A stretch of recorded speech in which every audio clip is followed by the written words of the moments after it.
Have you ever noticed that you keep being pulled toward the same kind of person? Different face, different name, different beginning, but somehow the same anxiety returns. The same distance, the same need to prove you are worth staying for. Most people call that chemistry. Sometimes it is. But sometimes it is an old pattern wearing a new face. That is where number 12 begins. Attachment theory. Attachment theory says that early in life, your brain starts building a quiet template for relationships. Not from what people told you love was, but from what love actually felt like when you needed it. If you cried, did someone come? If you were afraid, did someone help you feel safe? If you reached out, were you met, ignored, punished, or answered only sometimes? A secure person does not become perfect. They just learn deep down that closeness does not have to be dangerous. But if care was inconsistent, your mind may have learned something else. An anxious person may chase reassurance because distance feels like abandonment. An avoidant person may pull away because closeness feels like losing control. And someone with disorganized attachment may want love and fear it at the same time. That is why some relationships feel less like love and more like a nervous system trying to resolve an old wound. The hopeful part is that attachment is not a life sentence. Patterns can change.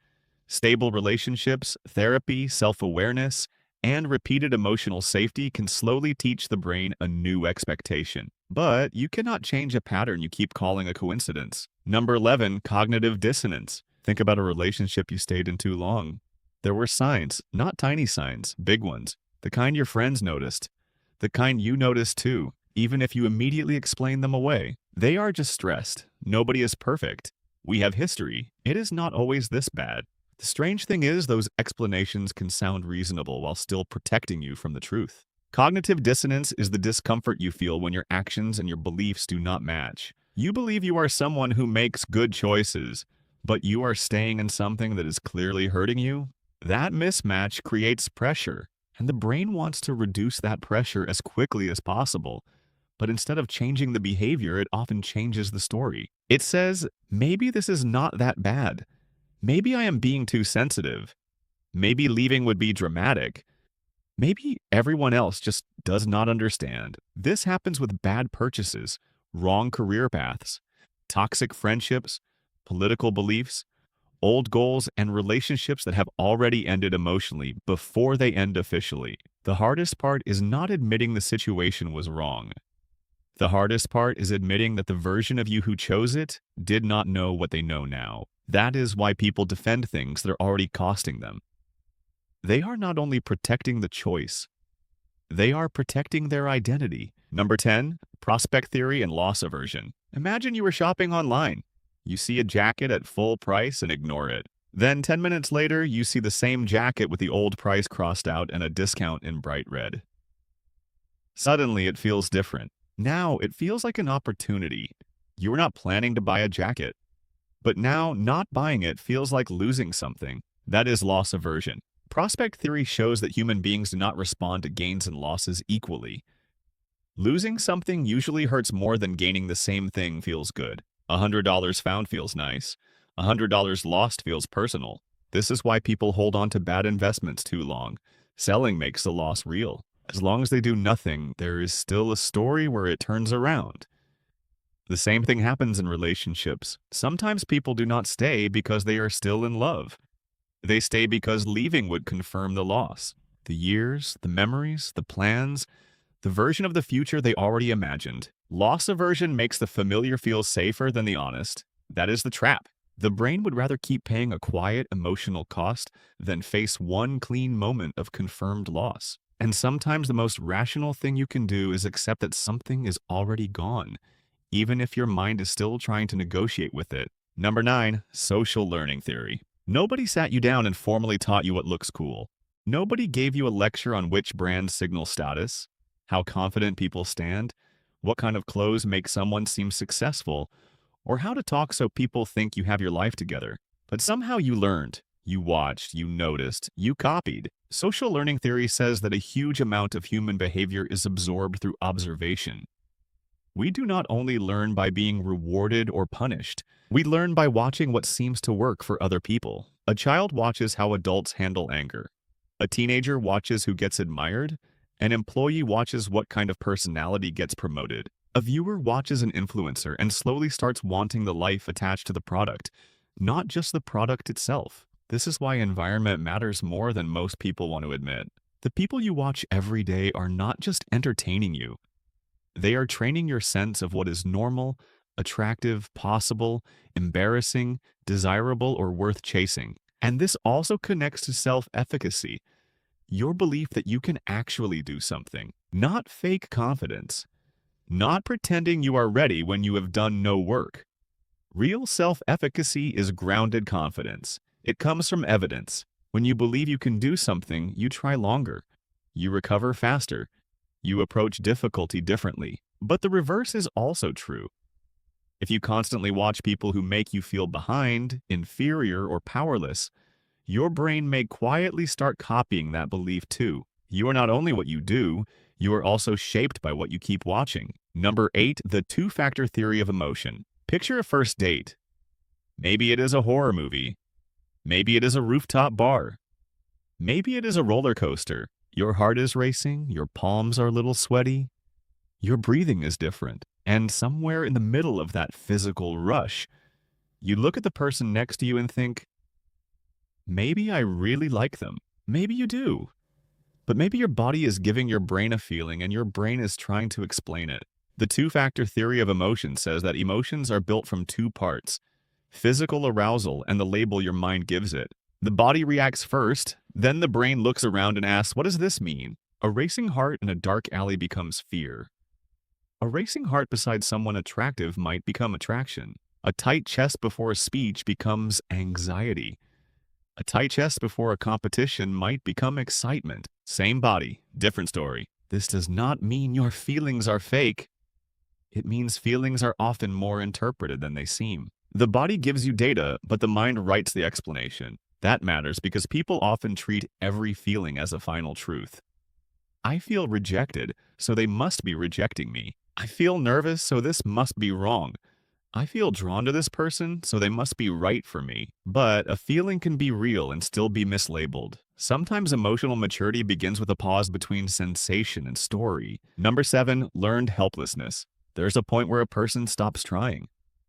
Not because they do not care, not because they are lazy, but because trying has taught them something painful they tried before. It did not work. They adjusted. It still did not work. They asked, hoped, pushed, explained, improved, waited, tried again. And after enough attempts with no meaningful result, the mind begins to learn a dangerous lesson. Effort does not matter. That is learned helplessness. When people experience repeated situations where their actions seem to make no difference, they can stop looking for exits even when an exit appears later. The door opens, but they no longer experience it as a door. You can see this in careers, families, schools, relationships, and entire generations of people who were told to work hard, follow the rules, and keep going, only to discover that the rules kept changing. From the outside, giving up looks like weakness. From the inside, it may feel like the most logical conclusion available. This does not mean hopelessness is permanent. If helplessness can be learned, then agency can be rebuilt. But not through empty motivation. Not through yelling at someone to try harder. A person has to experience repeatedly that their actions can matter again. The mind does not regain hope because someone gives it a slogan. It regains hope when reality starts giving it evidence. Number 6, social identity theory. Human beings do not need much to form an us and a them. It can be politics, religion, nationality, school, job title, sports team, phone brand, generation, neighborhood, music taste, or one random preference that slowly turns into a personality. At first, it is just a category. Then it becomes a group. Then it becomes part of the self. Social identity theory explains how people build part of their identity from the groups they belong to. Once that happens, defending the group can start to feel like defending yourself. That is where it gets uncomfortable, because the brain does not always experience this as bias. It experiences it as observation. You do not feel like you are favoring your side. You feel like your side just happens to be more reasonable, more aware, more tasteful, more moral, more correct. And of course, the other side just happens to be confused. This is why small differences can become strangely emotional. Someone criticizes your group, and it does not feel like they disagreed with an idea. It feels like they touched your identity. The danger is that belonging can make people less curious. Once a belief becomes a membership badge, changing your mind does not only mean updating your opinion, it can feel like betraying your people. That is why real independent thinking is harder than simply having strong opinions. Strong opinions can still be borrowed from the group. Number 5, self-determination theory. There is a strange thing that happens when something you love becomes something you are rewarded for. At first, you do it because it interests you. You draw, write, solve problems, build something, learn something, play music, make videos, cook, train, study. The activity itself has energy. Then a reward enters. Money, approval, metrics, grades, performance targets, attention. And sometimes, instead of increasing motivation, the reward quietly changes the meaning of the activity. Now, it is not something you do because it matters to you. It is something you do because it produces an outcome. Self-determination theory says human motivation depends on 3 psychological needs: autonomy, competence, and relatedness. Autonomy means you feel some ownership over what you're doing. Competence means you feel yourself improving. Relatedness means the work connects you to people, meaning, or something beyond pure performance. When those needs are present, motivation can sustain itself. When they disappear, even impressive rewards can start to feel hollow. This is why a high-paying job can still feel empty. This is why a hobby can start feeling like a chore when every part of it becomes monetized. This is why people burn out not only from working too much, but from feeling like none of it belongs to them anymore. Motivation is not just about energy. It is about whether the self still feels present in what you are doing. Number 4, terror management theory. Most people do not think about death directly for very long. They may joke about it, avoid it, push it into the background, stay busy enough that it rarely gets a full sentence in their mind. But underneath daily life, human beings carry a knowledge no other animal seems to carry in the same way. We know this ends. Terror management theory says that awareness of death quietly shapes far more of human behavior than we like to admit. People build meaning systems, identities, beliefs, achievements, legacies, religions, families, art, and status, partly to manage the fear of being temporary. This does not make those things fake. It makes them human. If I belong to something larger than myself, maybe some part of me continues. If I create something meaningful, maybe I matter beyond my body. If I am admired, remembered, needed, successful, righteous, or part of the right group, maybe I can feel less small in the face of time. The fear does not always appear as fear. Sometimes it appears as ambition, sometimes as control, sometimes as spending, sometimes as status, sometimes as urgency, sometimes as the sudden need to prove your life is important. There are 2 ways to respond to the fact that everything ends. One says nothing matters. The other says choose carefully. Same fact, completely different life. Number 3, post-traumatic growth. When something painful happens, people often want a clean story. Either it destroyed you or it made you stronger. But real life is usually less simple than that. Post-traumatic growth is the idea that some people, after real suffering, can develop in ways they may not have developed otherwise. Not because the trauma was good, it was not. Not because pain is secretly a gift. That is too easy and often cruel. The point is more careful than that. Sometimes a painful event breaks the old framework a person was living inside. It forces questions they would not have asked. What actually matters? Who is really here? What can I no longer pretend? What kind of life do I want if I cannot count on the old illusions? For some people, that confrontation leads to deeper relationships, clearer priorities, more gratitude for ordinary life, and a stronger sense of who they are. But this is not automatic. Some pain just hurts. Some losses do not come with a lesson that makes them feel worth it. Some people need time, support, and safety before meaning is even possible. Growth after trauma should never be used to pressure someone into performing healing. The more honest truth is this: pain does not guarantee wisdom, but when a person has enough support to face what happened, meaning can sometimes grow in the place where the old life cracked. Number 2, flow state. Most people think happiness should feel like comfort. No pressure, no challenge, nothing difficult, just ease. But some of the best moments in life do not happen when everything is easy. They happen when you are fully absorbed in something that asks something from you. You are writing and the idea finally starts moving. You are playing music and your hands know where to go. You are solving a problem that was stuck for days. You are in a conversation so real that you forget to check the time. That is flow. Flow happens when the challenge is not too easy and not too hard. Too easy and your mind wanders. Too hard and you become frustrated or anxious.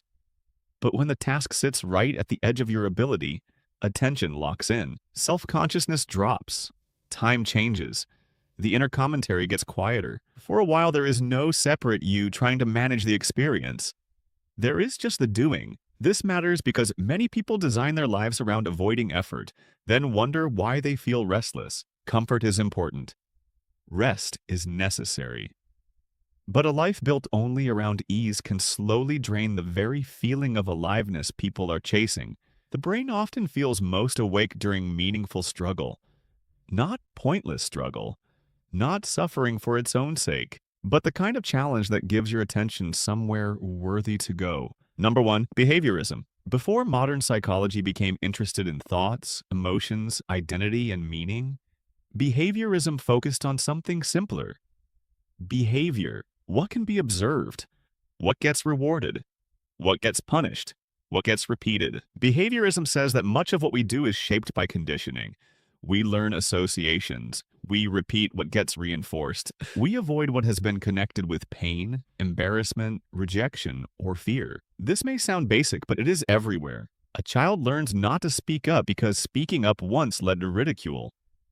An employee learns to stay quiet because honesty was punished. A person learns to check their phone whenever they feel discomfort because the phone reliably removes the discomfort for a moment. The behavior gets reinforced not because it solves the deeper problem, but because it gives immediate relief. That is why habits can become so powerful.